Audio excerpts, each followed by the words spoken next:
Welcome to the podcast series accompanying my film The Magician's Daughter.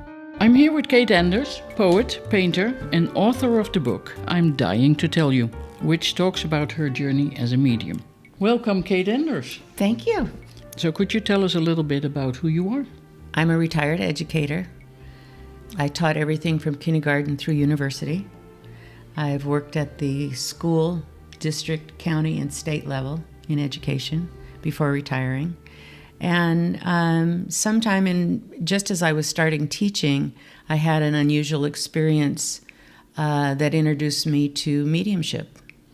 And so my education kind of went along with with learning about mediumship and the larger picture that we oftentimes don't know exists in our lives with consciousness, that it goes way beyond just what's in the mundane world.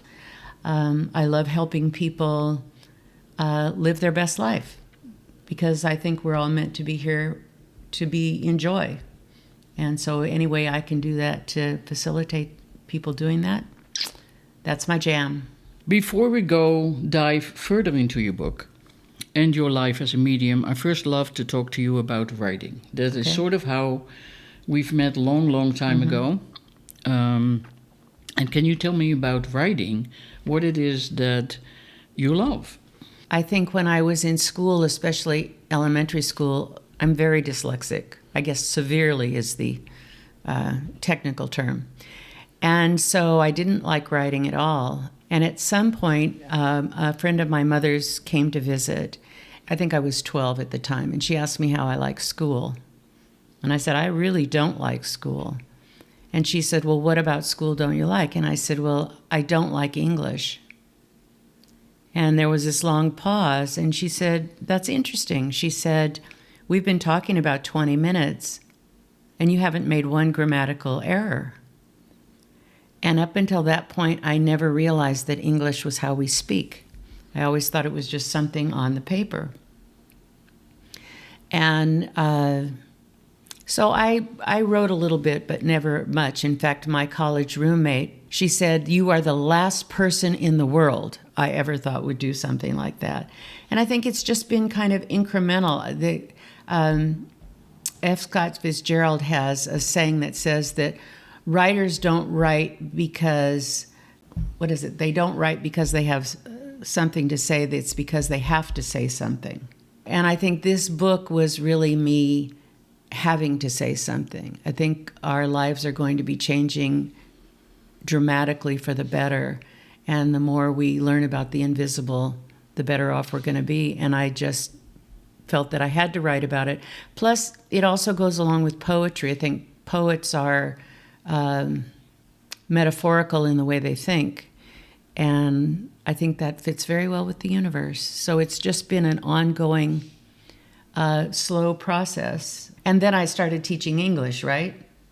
So then you begin to teach your kids about not being afraid about writing, about that it's a way to express your inner feelings. And I think that was a turning point for me.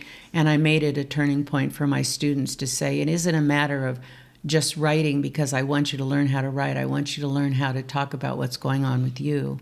And when you do that, it changes the way people perceive writing, and it becomes joyful. Wow. I wish I had been a student of yours, because please give me advice about how to get over writer's block, because I definitely am one of those writers that complain about writing and that sometimes are stuck and afraid to put pen to paper. Then I will give you my students' first assignment. It's almost called stream of consciousness writing. So when we get stuck because we think we have to say something really important that, what is it going to be? And we want to form it in our head before we put it on paper. And it doesn't work that way. Every draft is shitty. And so that's how you have to start. It's like you just know that you just need to get the words on the paper. And what I've learned now is I'm not happy unless I have at least 16 drafts, because that's where the play comes. And it is playful. I write a monthly, I call it reflections, and I get the idea, I have an idea, I put it on paper, and then I leave it overnight, and then I come back to it in the morning and I start literally playing with it. And I'll look at it and I'll say, oh, maybe that paragraph needs to be first, or I didn't say something about this, maybe I can expand that a little bit, or maybe there's a better word that I can use to do that. And then my husband Elliot is my editor, and so I'll read it out loud to him, and that's the key. I think in any writing, the key, whether it's any good, is how does it sound when you say it out loud. And with my students, I'd always say, we're going to have a timed writing. So you just put your pencil down, and if you can't think of anything to say, I can't think of anything to say, I'm just going to write my name again.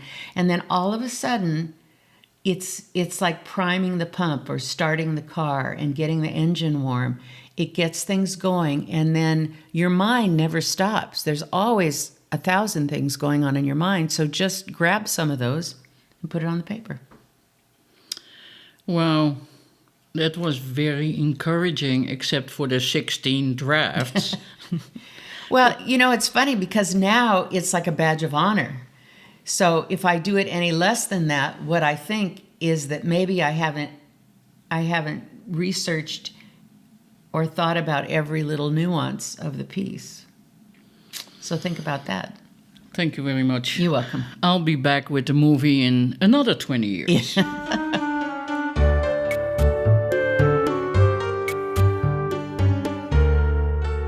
You introduced me to Jospeh Campbell.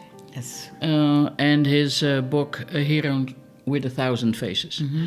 And since then, I also have bought the books of Chris Vogler, who sort of made an adaptation, especially for screenplays, called The Hero's Journey. Right. And I use The Hero's Journey as a model, sometimes in screenwriting. Can you tell me a little bit about Jospeh Campbell and how is your experience with him and his work? I was first introduced to Jospeh Campbell in 1987. I was invited to attend the UCLA Literature Project that summer. And Jospeh Campbell had been the featured speaker the year before. So everyone was all abuzz with this man and what he'd done. And so his books became part of our reading material in that summer. And it was fascinating because when you look at basically the hero's journey is a circular journey. You can choose to accept the challenge or not. And if you accept it, then you begin to travel into the unknown. And then there are things that happen to you there. And then you come around and you go into this place where you have an opportunity to review and think about, it's called the belly of the whale, to think about where you are and the transformation that takes place. Then you come out and you cross back into the known, but you never become a hero unless you share what you know. And so it's a great story, I think, for life. But I think the simple story that you think about that I always used with my students was the story of Jack and the Beanstalk.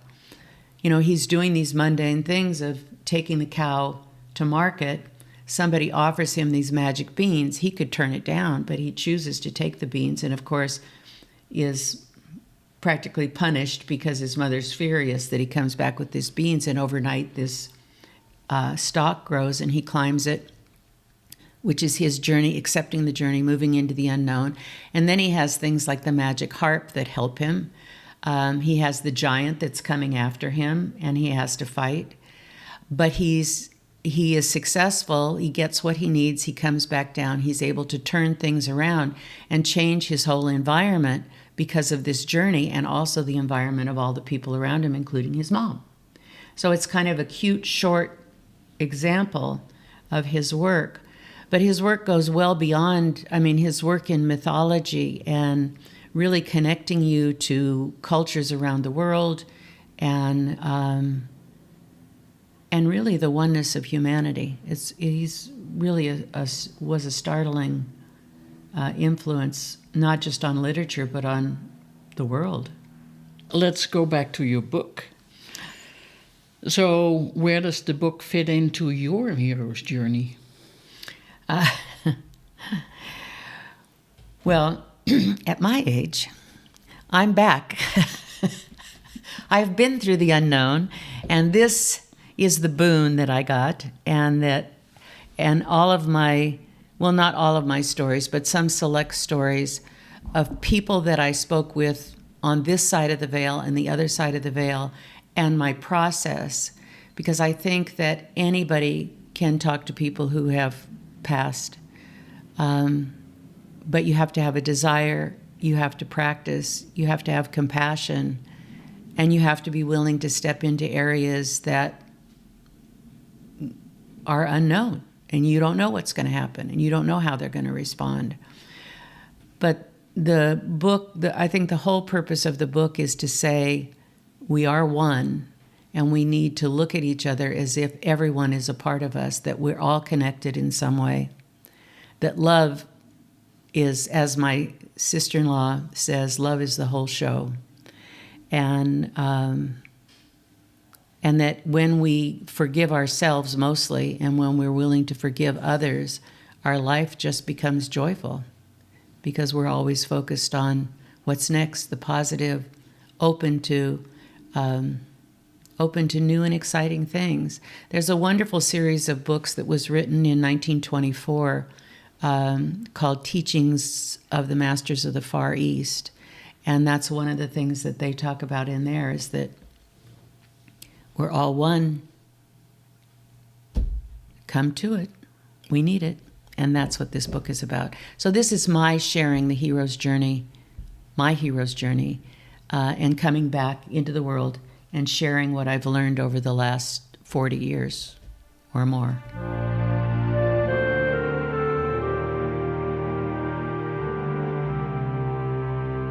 Let's be a little bit skeptic, as the Dutch are very skeptic. I love that. Okay. So, let's put everything on the table. All right. You're talking about talking with people that are dead, right? Well, let's just say they're in another form. If you think about energy, especially if you're a scientist, you know that energy does not die. It just is. So if you are energy and the body dies, where does the energy go? And when the first incident happened to me, I was newly married. I was very conservative. I just started teaching. And the last thing I knew anything about was anything in the metaphysical area. It was just not my cup of tea. I was focused on a career and being a new wife and a mother, and what was I going to do? So one morning, I'm laying in bed. It's on the weekend, so I don't have to worry about getting up and going to school. And I see a man walk in the bedroom, come sit on the bed, and I can feel the depression in the bed. He takes hold of my hands, and he said, "Would you please call my wife and tell her I'm okay?" I can see him. I can feel him being there, holding my hands. And as soon as he says that, he disappears, just is gone. And if you've never had an experience like that, you begin to question your sanity, and I did. And the woman that he wanted me to contact, Joy, I knew. I hadn't seen her in a year, but I did know her. And so then I thought, well, I haven't seen her in a while. What do I do? How do I handle this?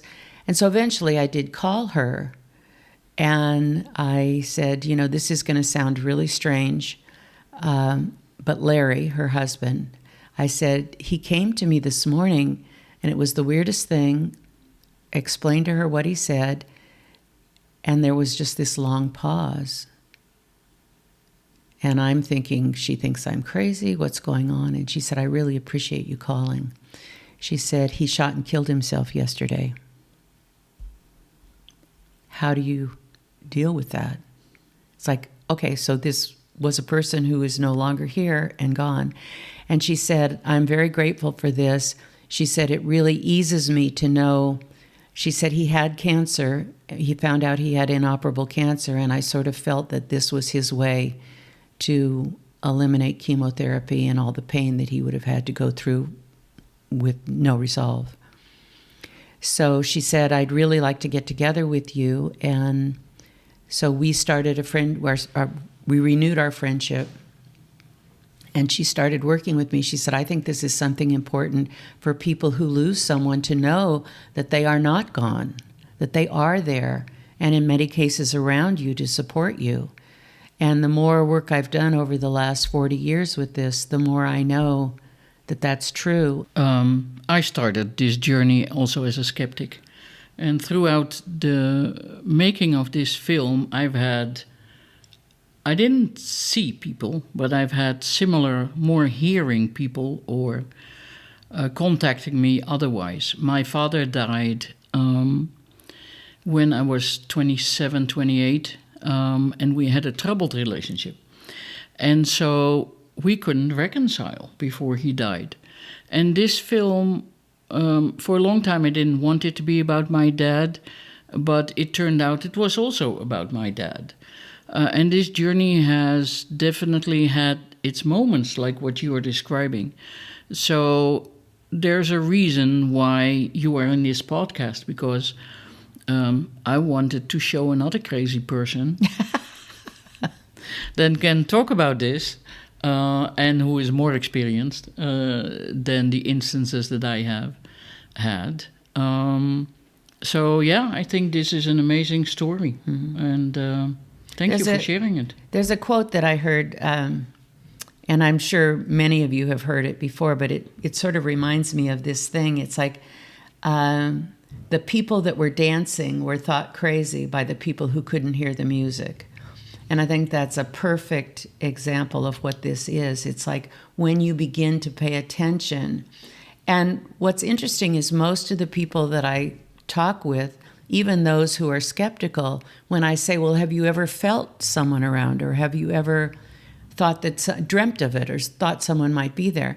And almost always the answer is yes, but they discount it as it was just a dream, or it was just a feeling, it wasn't really real.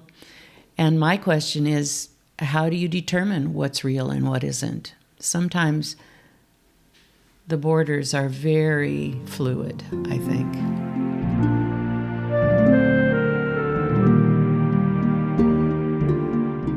My film, The Magician's Daughter, it goes into these kind of subjects, and of course magic is a dance between reality and illusion, and my film plays with that in different subject matters. But then, well, tell me what you see as reality and illusion, and how and if can we decide what is what? So the quote that comes to mind for me is that you need to be receptive to receive. And how that speaks to me is that when you are very opinionated and when you are very definite in your opinions and you're not open to anything else, you also don't receive. And so you become stagnant. And there's so much more that we don't know than we know. Why would you eliminate those possibilities just because it's not currently in your experience? What I find is sometimes I'll think about something, and I'm sure you've all experienced that too, that you've thought about someone, the phone rings and there they are. Or you get an email, or you think about a song and it plays on the radio. Coincidence or the supernatural? And I think it's part of the energetics that we can't see. So I don't know about reality and imagination. I think Einstein said imagination is much more important than reality. Because there was a time when people thought you can't fly. Nobody can fly. You can't do that. Somebody did it. And so anything's possible. And I really do feel that anything's possible. And looking at the world astrologically, I think we're going to be coming to times when things we never thought were possible are going to start to happen in a very positive way, in healing and ability to heal people and reach out beyond our own planet. Let's talk about time. In your book, you have a beautiful explanation of how you learned how to describe time. So I'd love for you to talk about that. In one of the very first connections that we had, there was a young woman who was 24 when she passed away, and we connected her to her mother. And she started talking about time, and she said, time only exists on the earth plane. It doesn't exist outside of that, and it's definitely not linear. And she said, events overlap, that things can happen simultaneously, overlapping, separately.